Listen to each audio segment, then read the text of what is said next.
దీన్ని అసలు ఎట్టి పరిస్థితిలో కూడా దీన్ని సపోర్ట్ చేయొద్దంటూ మాట్లాడారు. అదేవిధంగా ఒక చెడుపై మంచిగా మాట్లాడుతున్నటువంటి అన్వేష్ని కూడా ఇప్పుడు ఈ బెట్టింగ్ యాప్ ఎవరైతే ప్రమోట్ చేశారో వాళ్ళందరూ కూడా టార్గెట్ చేసినట్టు తెలుస్తోంది. మీరు ఎలా చూస్తారు? ఐపీఎల్ సీజన్ టైంలో కూడా దాదాపు 50,000 కోట్ల ఈ బెట్టింగ్ యాప్కి సంబంధించి ప్రమోషన్స్ అవి జరిగినాయి అని కూడా వార్తలు వస్తున్నాయి. పూర్ణచంద్రరావు గారు, మీరు ఎలా చూస్తారు?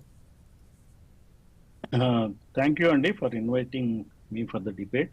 కేఎస్ ప్రసాద్ గారికి మరి ఇంకొక ప్యానలిస్ట్ వారికి కూడా నా శుభాభివందనాలు.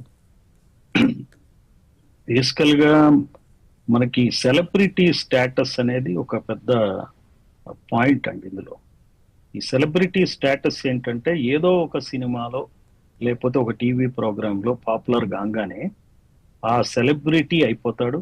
సెలబ్రిటీ అయిన వ్యక్తి ఎట్లా ఉంటాడంటే అతను ఒక వీరుడు సూర్యుడు లాగా ఫీల్ అవుతాడు. ఇక్కడ ఏంటంటే సెలబ్రిటీ అవటానికి అతను చూపించింది ఏంటంటే యాక్షన్ అనే స్కిల్, అంతకు మించి ఏం కాదు. Is an actor, so actor గా ఒక స్కిల్ చూపిస్తాడు. లేకపోతే పాట పాడేవాడు పాట గాడిలాగా అతను స్కిల్ చూపిస్తాడు. It's only skill. ఇది క్యారెక్టర్ని ఇండికేట్ చేయదు. అందువల్ల విజయ్ దేవరకొండ కావచ్చు, రాణా దగ్గుబాటి కావచ్చు, ప్రకాష్ రాజ్ కావచ్చు, మంచు లక్ష్మి కావచ్చు, ఎవరైనా కావచ్చు, వీళ్ళందరూ కూడా ఒక స్కిల్ ఉంది వాళ్ళకి. ఆ స్కిల్ వాళ్ళు చూపిస్తూ ప్రచార మాధ్యమాలు ప్రసార మాధ్యమాలు వాళ్ళ చేతుల్లో ఉన్నాయి కాబట్టి దాన్నే 100కు 10 సార్లు వాళ్ళు జనాలందరికీ సర్క్యులేట్ చేస్తూ మీడియా ప్రపంచంలో ఉంటూ ప్రజలకు దగ్గర అవుతూ ప్రజలు కూడా ఏం చేస్తారంటే వీళ్ళు నిజంగా గొప్పవాళ్లే అనుకుంటారు. సెలబ్రిటీలు గొప్పవాళ్ళు కాదు అనేది ప్రజలకు అర్థం కావాలి. సెలబ్రిటీ ఒకానొక అంశంలోనే అతను గొప్పవాడు. అది యాక్షన్, క్యారెక్టర్లో కాదు. ఈ క్యారెక్టర్ ఈ బెట్టింగ్ యాప్స్ కి చేసేవాళ్ళు డబ్బు కోసం చేస్తారు. ఇక్కడ కూడా వాళ్ళకి డబ్బులు కావాలి అంటే అక్కడ క్యారెక్టర్ లేదు. చేసే పని ఏదైనా సినిమాలో అయితే ఒక విలన్ పాత్ర ఎట్లయితే ప్రకాష్ రాజ్ చేసి డబ్బులు తీసుకుంటాడో ఇక్కడ కూడా ఏం చేస్తున్నట్టు ఒక విలన్ పాత్ర అయినా వేసి డబ్బులు వస్తే చాలు. అది ఏ పాత్ర అయినా సరే అతను రెడీ.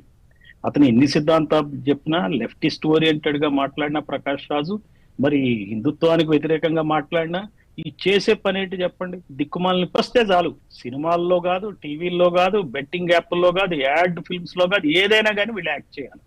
సో ప్రజలు గమనించాలి, వీళ్ళు మనకి సమాజానికి పనికొచ్చేవాళ్ళు కాదు, మనకి క్షేమం చేసేవాళ్ళు కాదు. అతను పెద్ద హిట్ ఫిల్మ్ హిట్ హీరో కావచ్చు అల్లు అర్జున్, అంతవరకే అతను చూడాలి. కానీ అతను గనక నారాయణకో చైతన్యకో ఎండోర్స్ చేస్తే ఆ కార్పొరేట్ కాలేజీలో చేరటం అంత అమాయకత్వం ఇంకోటి కాదు. అతను అలాంటి కాలేజీలో చదువుకుని వచ్చినోడు కూడా కాదు.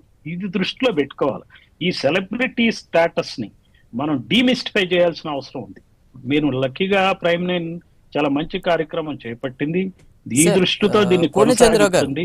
సెలబ్రిటీ ఎవరు, అతని బతుకేంటి, ఏ రకంగా ప్రజలకు అన్యాయం చేస్తున్నారు అనే విషయం మనం చెప్పాల్సిన అవసరం. పూర్ణచంద్రరావు గారు, ఇప్పుడు మీరు అల్లు అర్జున్ గురించి మాట్లాడారు కాబట్టి నాకు ఒకటి గుర్తొచ్చింది, ఖచ్చితంగా ఇది డిస్కస్ చేయాలి.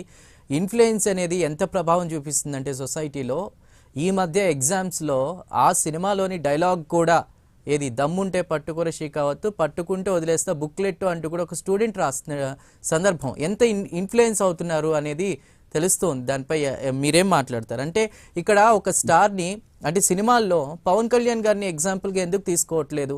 ఆయన ఎన్నో రకాల యాడ్లు వచ్చినా కూడా ప్రజలకి ఇది మంచిది కాదన్న ఉద్దేశంతో వదులుకున్నటువంటి సందర్భాలు ఉన్నాయి కదా.